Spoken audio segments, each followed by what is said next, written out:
correctly with the correct amount. D20 Radio, where gamers roll. www.d20radio.com.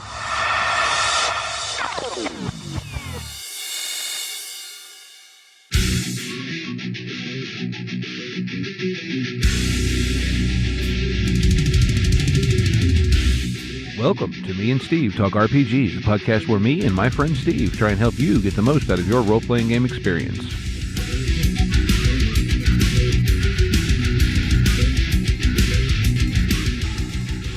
Welcome back to Me and Steve Talk RPGs. I'm here with my friend Steve. Hello, Steve. Hello, Steve. And we're going to talk some RPGs, but before that, we're going to talk Genesis Archives. Yes, the Genesis Archive is another podcast here on the D20 Radio Network, of which, of course, we are a member. And I have listened to them, actually did quite a bit, although it's been some time. They're an actual play podcast, obviously, as you might guess from the name, primarily based around games using the Genesis engine.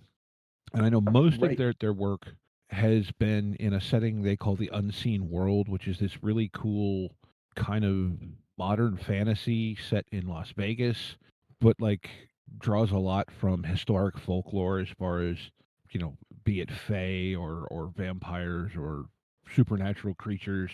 Really, really cool. They're a bunch of like artists, actors, nerds, writers, musicians, whatever, that kind of come together to create this. Really a very good show, very entertaining. Yeah, and they've been at it for a while, and yeah, just really quality content over there at the Genesis Archives. Very, very good stuff.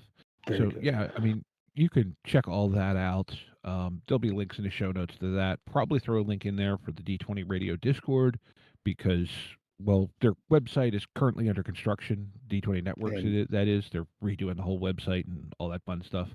So that's probably your best place to find information on the network is on the Discord, at least as of this recording. But Yeah, there's a lot of definitely. good shows there and a lot of cool people. And you can also come to our Discord and talk with us because... Yeah, you always come yell at us for whatever. Right? The crazy stuff you said on your podcast. I can't believe you would dare say that on your podcast. We try to avoid those kind of things, but sometimes. But you know, it's also stream of consciousness podcasting. So yeah. Stream of consciousness podcasting is my favorite. All right, so I had a topic idea. Oh yeah.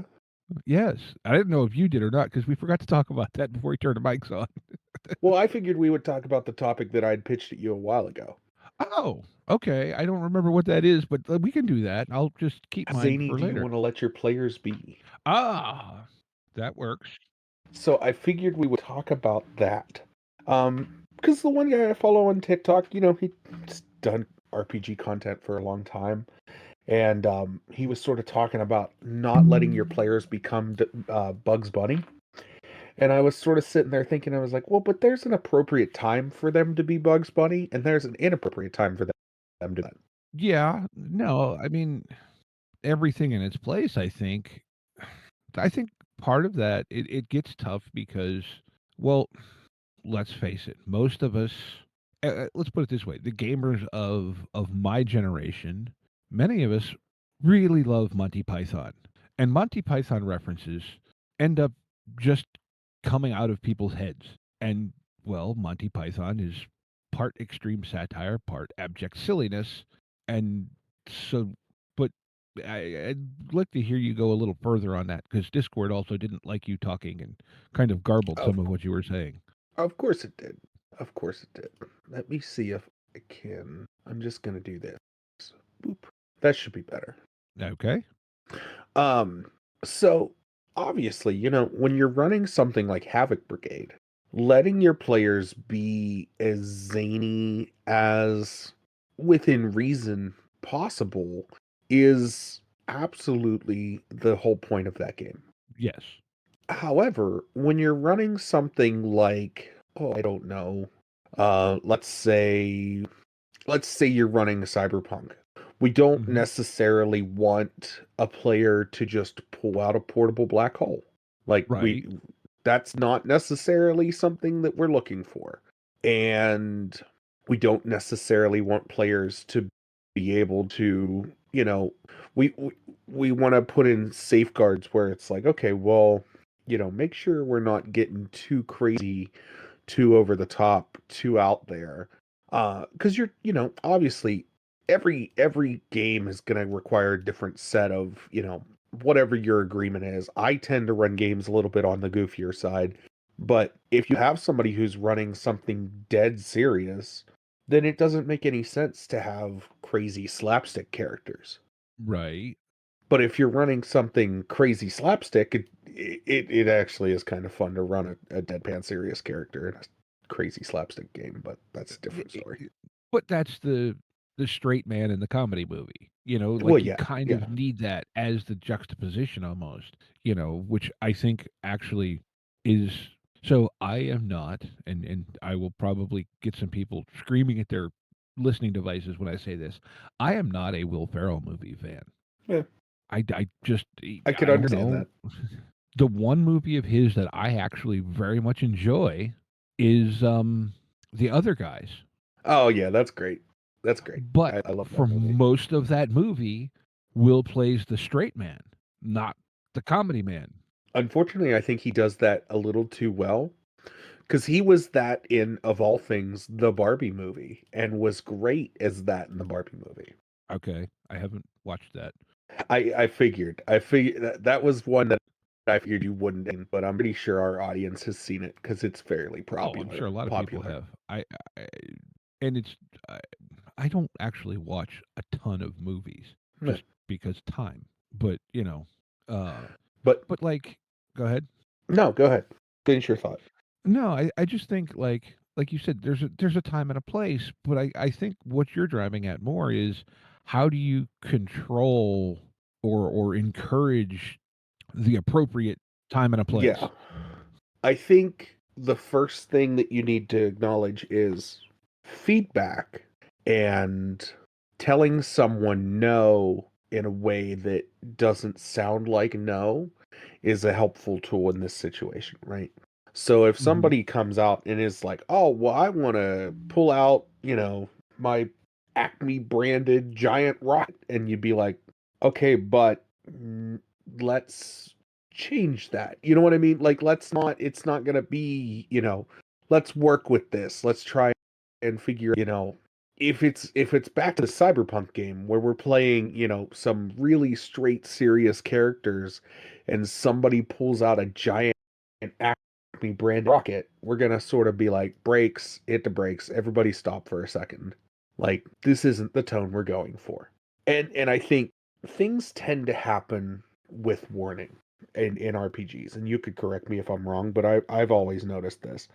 Things tend to happen with warning. You'll notice that, like, somebody will say something once, and if you let them get away with it once, then they'll get away with it a second time, or a third time, or a fifth time. And I think not necessarily hitting a hard break and being like, hey, no, we don't want that, but more so being like, that's a good idea, but let's tweak it some.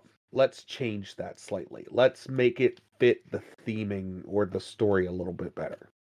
And Mhm. having a conversation around that and setting your expectation of, well, I want this game to be a little bit more serious, and that's maybe a little too zany, is something that you can do. You can do it respectfully, and you can do it. I would recommend doing it early so it doesn't get out of hand. Well, I think that's session 0. Almost. I mean, even if somebody were to get through session 0 and it happens during gameplay, it's something you need to sort of slow down, be like, hey guys, let's take a break for a second. That's maybe a little too goofy for the tone I'm going for. Let's, is there another way you could word that, or another way you'd like to do that, that would maybe fit the theming of this game, maybe we'll say, Mhm. right? And just doing it in a way where you're having a conversation and trying to diffuse the situation before it gets out of hand, because the last thing we really want to do is, I don't know, I don't want to straight up say no to a creative thing that my players want to do, but at the Right. same time, sometimes we have to do that, and we have to dial them back and be like, hey, no, Let's change this. Let's do it this way. Maybe instead of a giant Acme branded rocket, it's a small wrist mounted rocket from your prosthetic. Mm-hmm. It's the change of like, oh, let's dial this back. Let's dial that back a little bit. Because everything is everything with dials, right? Yes. Everything is, we can turn it to 11 and that's fine, or we could turn it to 8 and that would also be okay. Like, Yeah.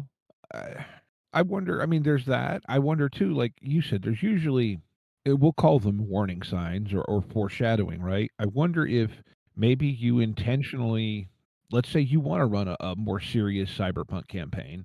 So you're doing that, but maybe every, pull a number out of a hat, or maybe it's just random. Maybe you occasionally run a Havoc Brigade game or something just as a one shot, to get it when out. everyone is John, whatever, Yeah. and I, and and just intersperse that occasionally as kind of that palate cleanser. Let everyone have their silly fun, and it works, and everyone enjoys it, and then well, like because we all enjoy that to some extent.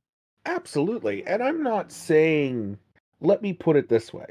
You don't even necessarily have to stray outside of the system that you're running to do that. You would just need to step away from the story that you're telling. So, like, I'm going to take your Murder Mall, right? Mm-hmm. If you played up the camp of Murder Mall, but kept it in the cyberpunk universe, it Mm-hmm. could be goofy, gory, gritty, grimy, all of those things, while simultaneously still fitting in the cyberpunk universe. True.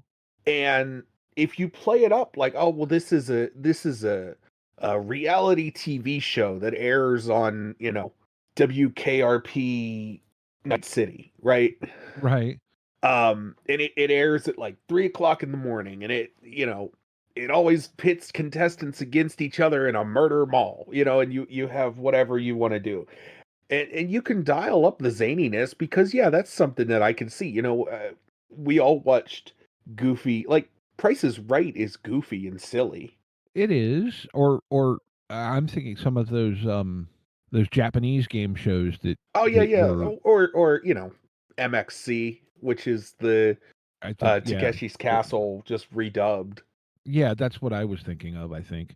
Yeah. So, and you can do that. You can play to that and keep it in the same universe and keep it in the same game, but giving them that little bit of respite of like, oh, well, now we can be silly and zany is absolutely welcome. But what I'm saying is that again, that falls back into there's a time and there's a place. Mhm. And trying to address zaniness during serious moments can be daunting, I find, for some players or for some GMs especially, because I've definitely been in games where people are like trying to, and I don't want to say take advantage of the GM, but I'll say along the lines of like, um maybe we have an inexperienced GM who doesn't know how to have that conversation, doesn't know how to stop things and be like, hey, although I do like that idea, let's change the wording on that. Let's change the tonnage on that. Let's change how we're describing this situation, right? Like we're de-escalating a situation, like we're trying to talk somebody off a cliff. We don't want to hard say no to these things because your players want, obviously, if it's outside of the scope of the game, then being a hard no is being a hard no. But if your players want to do something that's in that's possible within the game, working with them to figure out how to do that thematically and getting them back on track can really help. Yeah, no, I see where you're going. Yeah, I like that. I think too, like maybe this is a thing too, where if you're a player and you see this happening, maybe, and especially like you said, we've all been at those tables with maybe a less experienced GM. Be conscious of this when you're a player too, not just in that you don't do it, but maybe trying to kind of Talk to the other players and be like, "Hey, collaboratively man, de-escalate it, or yeah, collaboratively redirect it, I guess maybe is a better oh, absolutely." term. I think I'm gonna go on a mini rant for a second. Okay. I was told a story about a player or about a GM who had just started his first game. He was playing with some local friends of his, and they just gave him the worst time, and I hate that for him. Like I hate hearing stories when the players give a new GM a hard time. And it's often why I encourage new GMs to DM for new players. Because if nobody knows the system, you're not playing it wrong. I'm just being honest. I often encourage new GMs to GM for new players because it teaches you how to play the game without having that daunting. Because I know it's daunting. Trust me, I understand. There are systems, and I've been playing tabletop RPGs for how long now, and there are games that scare me.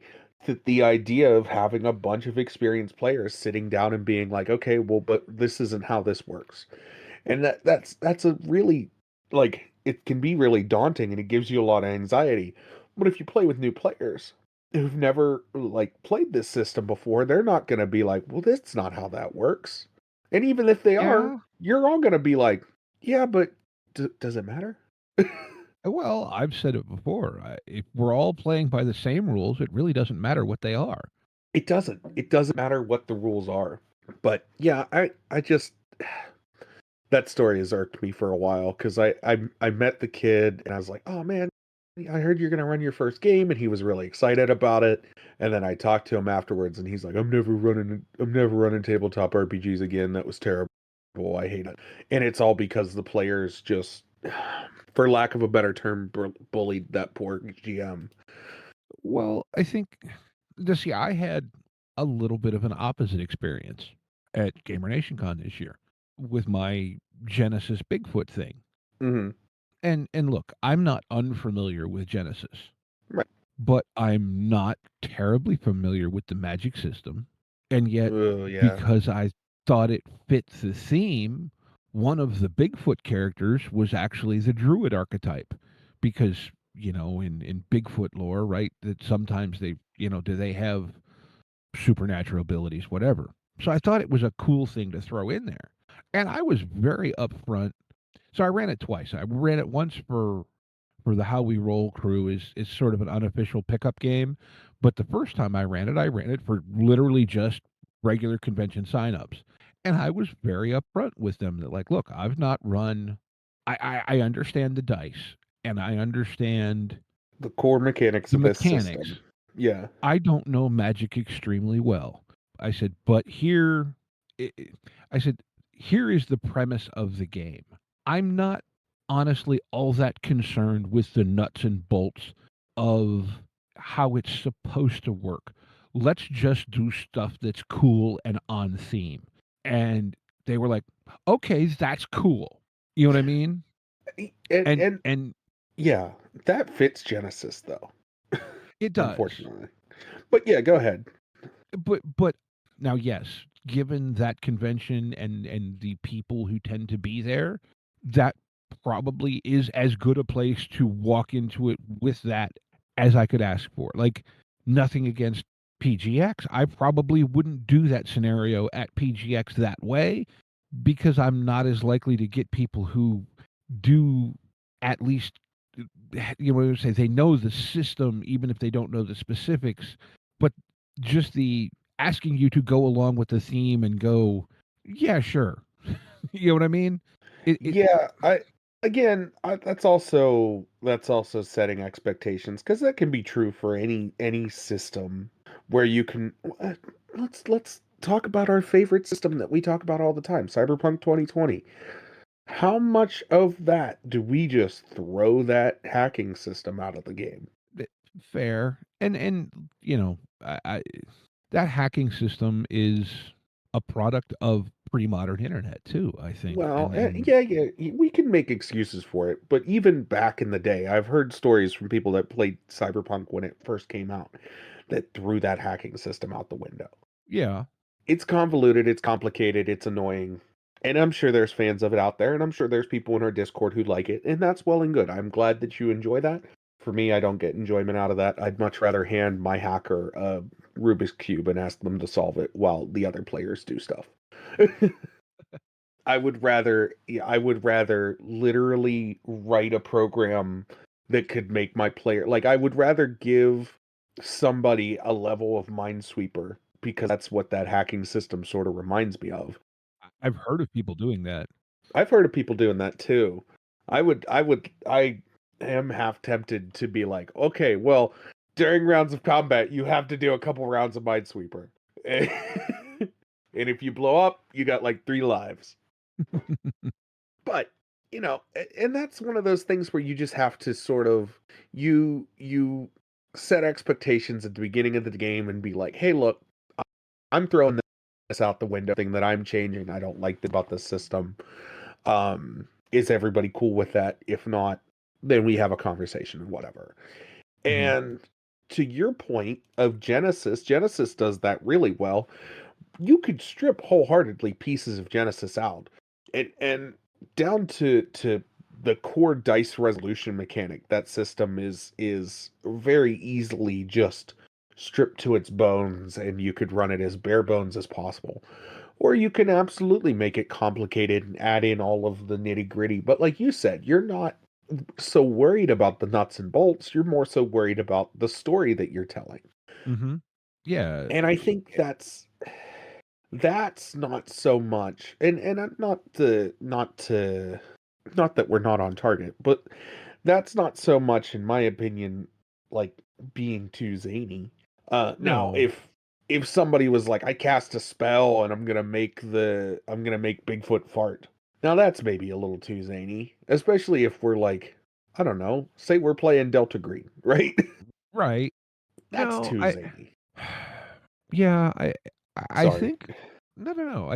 You're on to like I think it's a I think it's a combination of kind of collaborative redirection, whatever, and maybe just occasionally sprinkling in that moment, that scene. Maybe it's just an NPC that they interact with in a very zany manner to kind of allow that to happen and bleed it off, so to speak. I believe in degrees of, like I said, there's always knobs and dials to twist. And I think you're onto the right track there. I think giving your players, especially, and I'll say this, if you have a player who is especially interested in doing zany things, or a handful of players. Now, first off, if you have more than, I'll say, 3 players at a table of 6, you need to discuss what those players want out of this game. Because if you have 3 players, 4 players at a table of 6 players that are all trying to do zany, goofy things, and you're trying to tell a super serious story, I don't believe, I mean, I would tend to believe that those players aren't getting the most out of that game, in my opinion.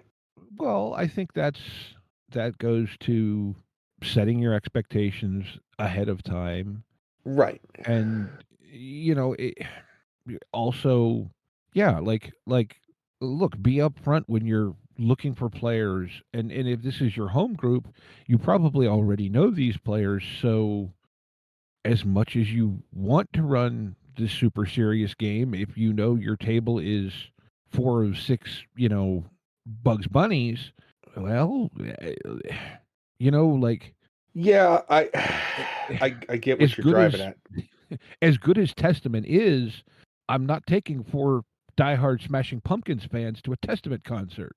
Yeah, exactly. Exactly. Um, as much fun as I have with Cyborg, I'm not running Cyborg for somebody who wants to play a super crunchy game. It's not Right. that. It's not. It's never gonna be that.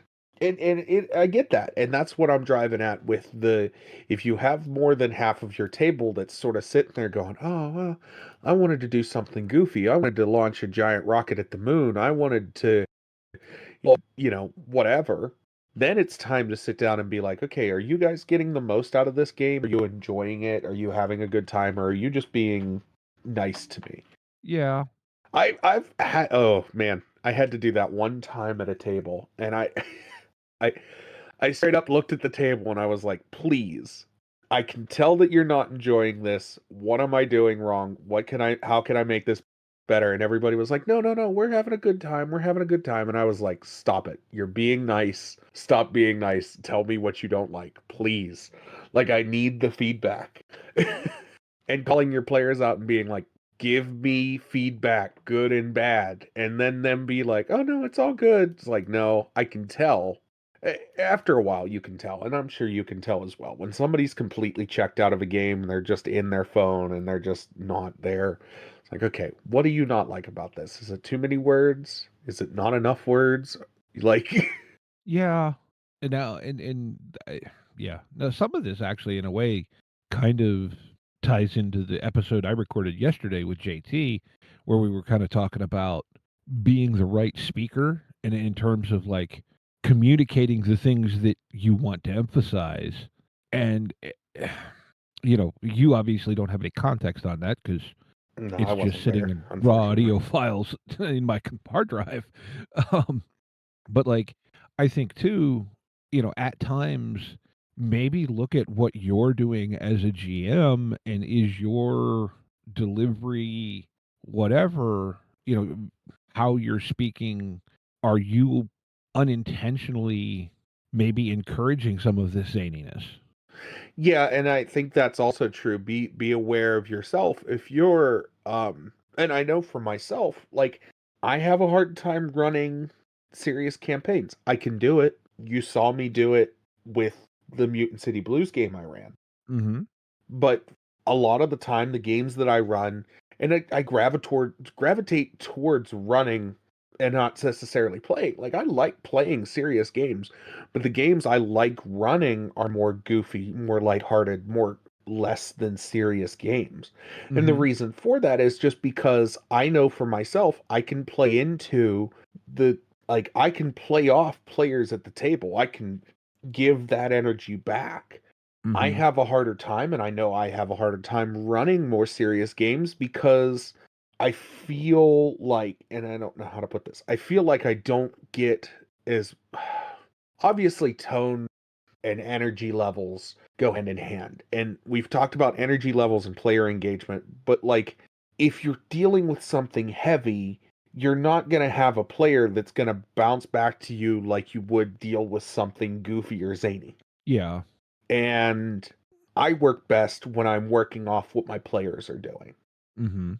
And I have a harder time because I'm not as scripted as a GM, or I'm not as I don't want to say pre-planned. I'm not as scripted as a GM. So I have a harder time telling those serious stories because my players don't give me that feedback. So I have a hard time telling if they're engaged. Does that make sense? Yes, that's an interesting thing. I hadn't thought about that, but I think maybe to a certain point, if you're trying to do something more serious, maybe you do, and this coming from, both of us being very improv heavy GMs, but I wonder if you do need to have a little more of a structure, a framework in mind to run a more serious game. I Not that feel it's like impossible, but I think that might actually encourage more serious play. I feel like that does. I feel like having more of a structure because I think what it is, and part of it is if I sat down at a table, I would be like, oh, they're taking this very seriously. Whereas if I sit down at a table and somebody has their laptop with a bunch of notes on the screen, all kinds of detailed, they're giving me, and I love it. I love people that have the attention to detail to do this.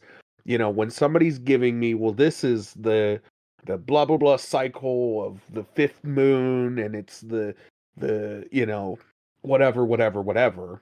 Like we're playing some Exalted. I Mhm. love how Decurion is running our Exalted game, Mhm. right? I love the details, the attention to detail, all of that. I love it.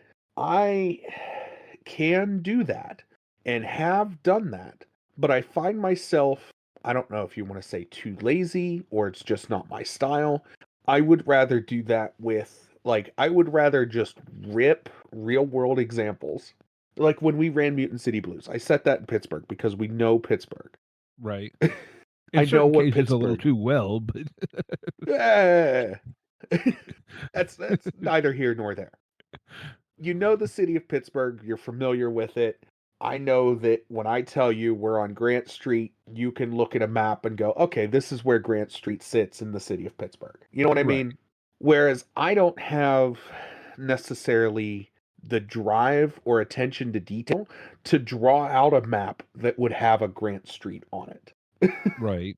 And that's just my style. I prefer to be a little bit more, I would rather grab something from somewhere and just throw it on a table and be like, this is what we're looking at, than for me to sit and actually try and, like, I'm not a cartographer. I don't enjoy drawing maps. I just, it's not something I'm very good at. I'm not very good at drawing in general. So that's like, I don't draw images. I can lay out like basic rooms, and I've definitely used like drafting tools to lay out various, like blueprint rooms. But 9 times out of 10, anytime I'm putting a blueprinted room in front of somebody, it's stolen from the internet.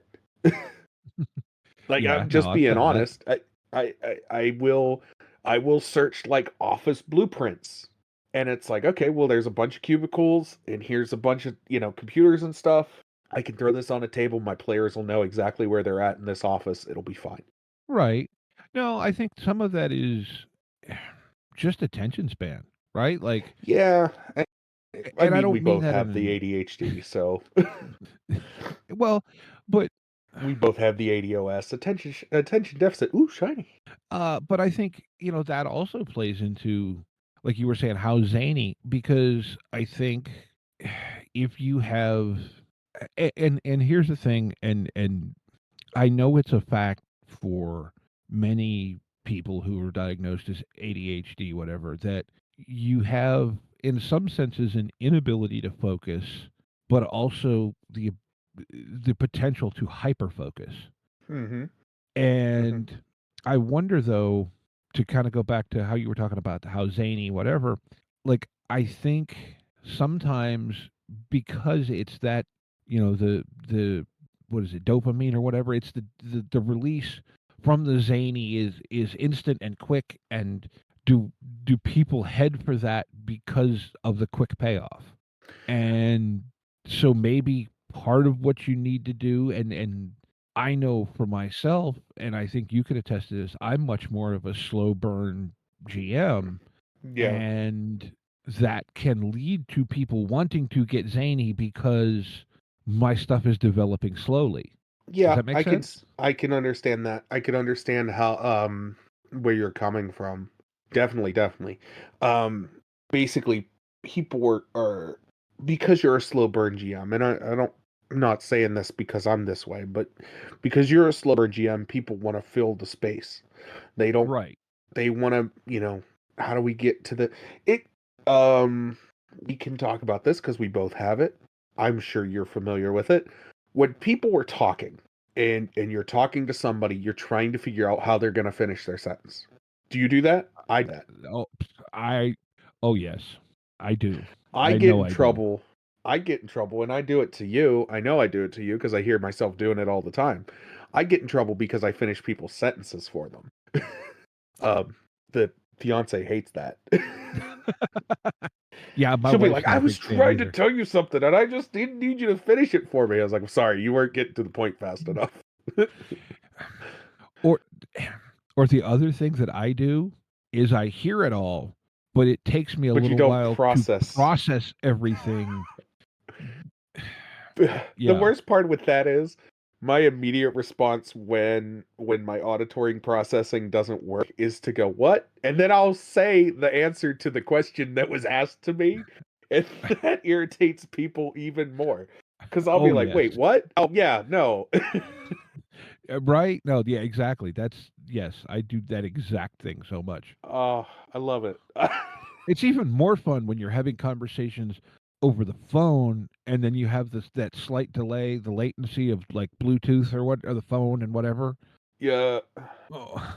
Oh, yeah, no, she gets so mad at me when she'll like tell me something, and I'll be like, "Huh?" And she'll be like telling me again. She'll start telling me again, like in the same way, and my brain will finally process what was said to me, and I'll be like, "Oh yeah, no."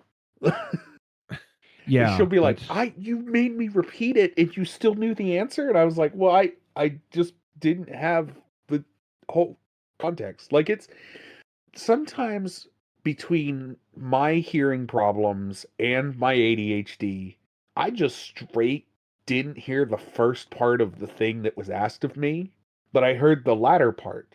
So I want to make sure before I answer, I catch that bit that I missed. Mm-hmm. No, yeah, that's yeah. I think some of that though, like, does kind of tie into maybe why things tend to go goofy. You know what I mean? Like, is it a thing where either you're not, can you? I don't want to say combat that because it's a little too versus, but like, can you control and mitigate that some by your delivery, your story delivery, your plot advancement? You know what I mean? Yes. Yes, absolutely. I believe that you can work with that, and I definitely try to work with that. I try to keep my brain moving, and I try to process what the players are saying at the table, and I try not to I try not to make them repeat what they're saying.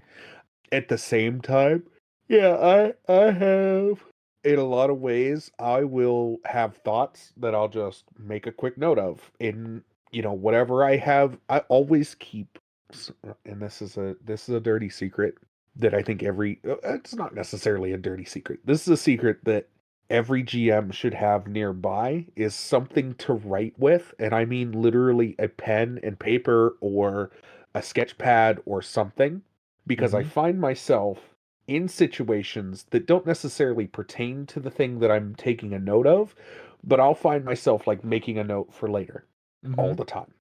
And it could just be hog scratch. It could just be um, Joe is blue. Okay. Why is Joe blue? I don't know. Joe's blue. I made that note and I'm gonna know what that means later. And it also keeps your players, when you write notes in stream of consciousness, for me at least, they make no sense to anybody. I used to get in trouble in school because, well, I wouldn't say I'd get in trouble. I would have other students upset with me because they'd be like, "Well, can I see your notes?" And I'd be like, "Yeah, but they're not going to make sense to you. Like, Mm-hmm. you might understand some of them, but for the most part, you're going to be like, what does this mean? What I don't understand what any of this means." Right. And that's just how my brain works, is I'll make notes that make sense to me and nobody else. And if somebody needs notes for themselves, I can rewrite what my notes say and make it into English or whatever language you need it to be. Well, but I think, and maybe this ties into kind of the how zany bit in that you also, let's be completely upfront and honest. A lot of the gaming community is some flavor of, be it diagnosed or just functionally slightly neurodivergent, and being, how do I want to say this?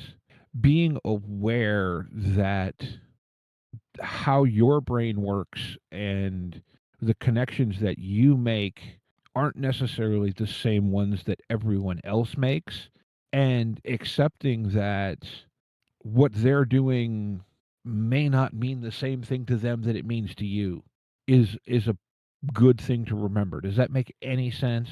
Yes. Yes, it You know what I'm does. like, I'm trying to drive it, like, it may sound like they're trying to be zany, but in their brain at that moment, maybe it's not zany. Maybe it's perfectly logical and rational. Well, and I think that's when you as the GM have to sort of ask the question of, okay, well, what's maybe not necessarily what's your logic behind this, but explain a little bit more of what you're trying to do. Mhm. And Yeah. asking that simple question, be like, hey, tell me a little, I don't know that thematically fits, but tell me a little bit more about what you're trying to do. Yeah, I think that actually that's probably the core of it, right? Like, maybe, taking that pause is like, okay, hold on. What is it you're trying to do?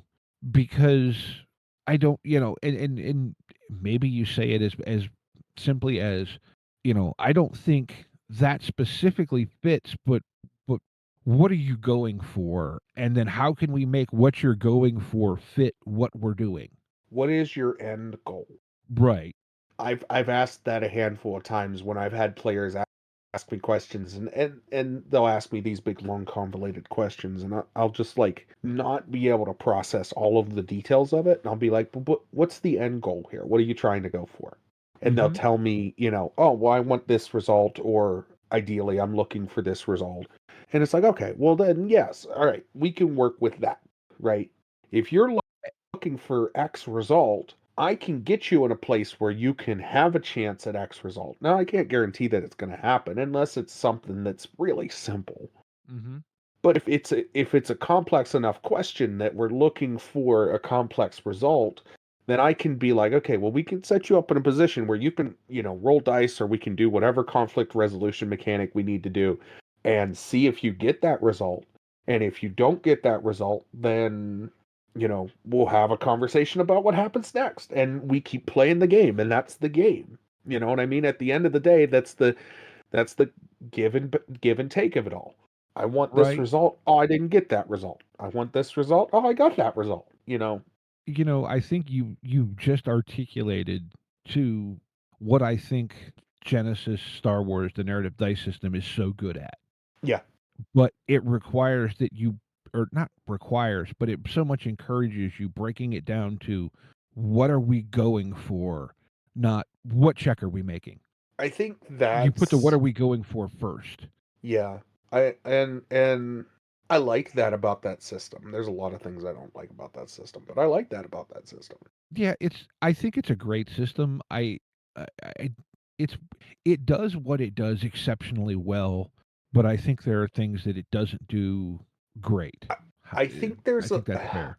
I'm gonna go on it. Well, let's talk about Genesis for a minute because we haven't in a while, and it's I hate to say it, practically a dead system at this point, Well, or at least unsupported.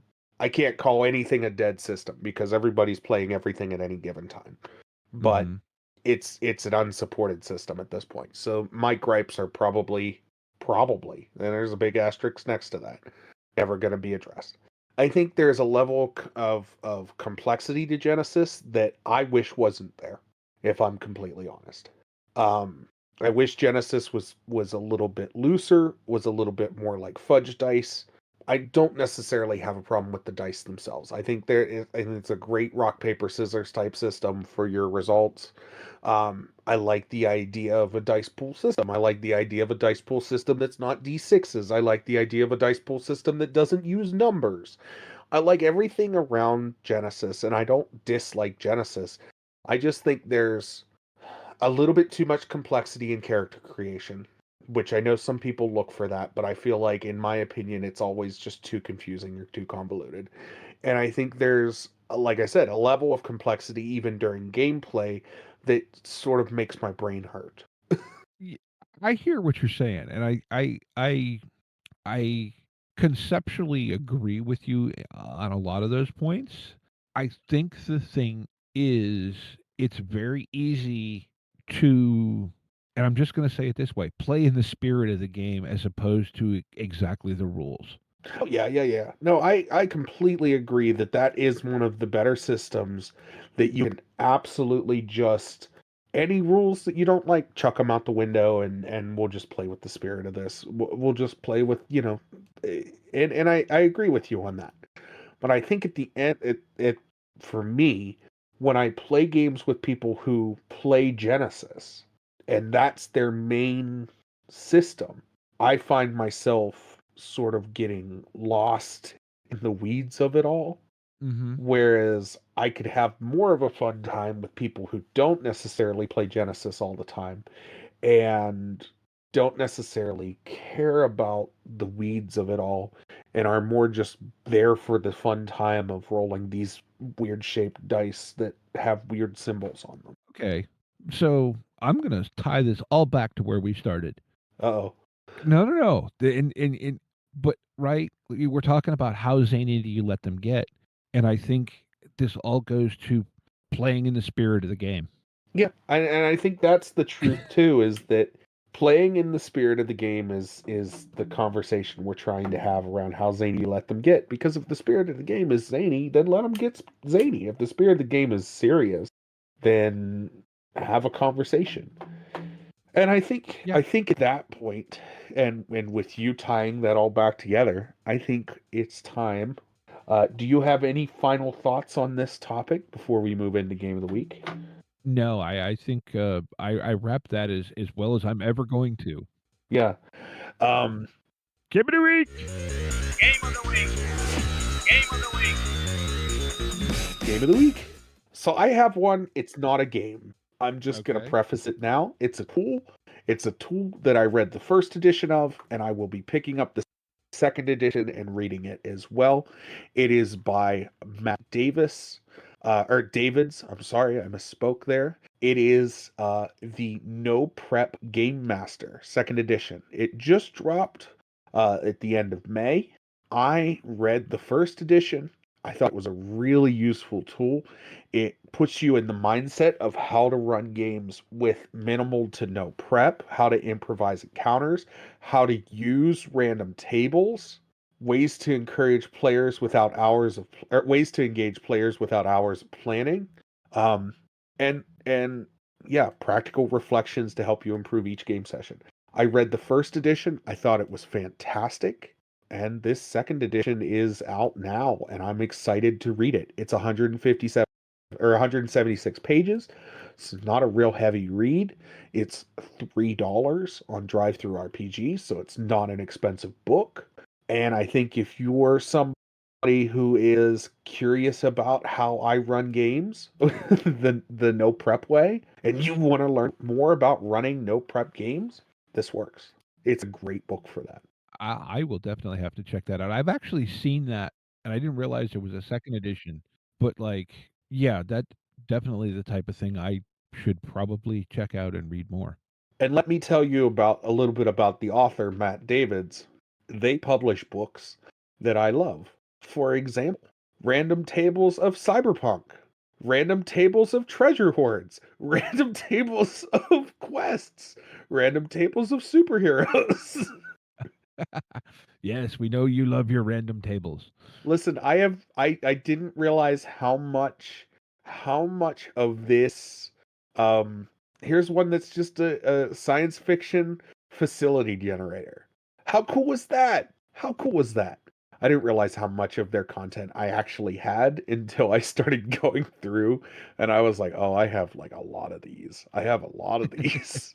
Cool. Um Random tables 1980s to 1990s. Ooh, I don't have this one.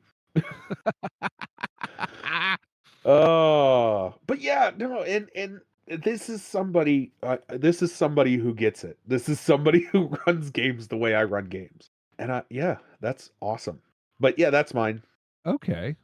So I'm going back to the well from whence I pulled my last game of the week. Okay. But one that I learned about from you, and that's the 200 word RPG challenge. But Oh, here's the wrinkle, okay? I'm going to suggest this because one, this sounds like fun. Let me go through three it, to and six then I'll player I'll over throw my drink. wrinkle on this. What Yeah. was that? No, I'm reading this game. So this, as it sits, is just a fun hanging out with friends story game. It's a game called To Alex. It's for 3 to 6 players over drinks, and it says you just attended your complicated friend Alex's funeral, and you're now drinking and telling Alex stories. So you make 3 types of note cards with the following written on them. You have uh, cards of Prompts. prompts, which could be like Yeah. almost arrested, a big fight, a best party, and so Yeah. on. Yeah. You have inspirations, which could be, a color, a song, a movie, someplace you were together, and so on. And then you have complications, Right. like, oh, well, there was a secret. Maybe you saw the other side of the thing, you saw the fallout, whatever. And so the way you're supposed to play it is every player draws 1 card of each type. On their turn, they use the prompt and inspiration to improvise a story about Alex. Now, other players can interject with questions, comments, Color whatever, comments. Yeah. or they can play their Their complication complication. card now. Oh, that's cool. So this one sounds like just a good fun time, right? And then it has a conclusion thing that you're supposed to select and After kind of your wrap your round. story up with it. Yeah.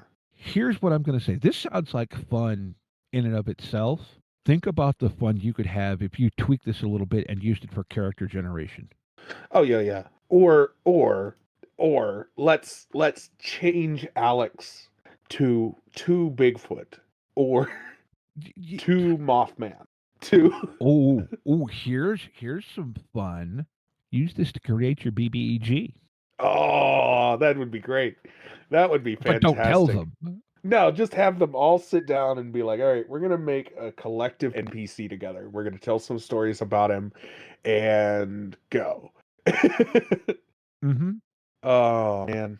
Is this still going? Is the 200 word challenge still going? Because it looks like it ended in 2019. According to their main page, no. This is But a the shame. website is still up. Well, yes. And I'll be completely honest, it is a shame. But the read a random, oh no. That's how I literally clicked onto this and was going through read at random until I found a couple that I thought were interesting, and this was one of them. This one's just called death metal. You play a death metal band. That's fun. Anyways, You'll have to send me that one. I will do that. That is up your alley. I shouted out Heavy Metal Wizard Sorcerers last week because we had so much fun playing that. Although were you in on that one? I wasn't, but I listened to Okay. it and it was a blast. I didn't think we recorded it. Maybe we. I don't remember. I don't remember. It's been so long. Oh yeah, that's been Life quite a is while. so weird. But yeah, I saw this and went, this seems fun on the surface, but you could use this as a tool, be it, initially character gen or, any number of fun ways. And games become tools. But well, right. Anyways, with all that being said, links to everything is always in the show notes. Come join us on Discord, hang out with us, talk to us, tell us how we were all wrong. And yeah, be kind to one another and get out there and play some RPGs. Yep. Take care, y'all. Intro and outro music by the band 12 Noon. You can email us at meandsteverpg@gmail.com. You can find us on Twitter and RPGs. Find us on Facebook at Me and Steve RPG Podcast, on Discord at Me and Steve RPGs, and as always, all of these links are in the show notes. Thank you, and be kind to one another.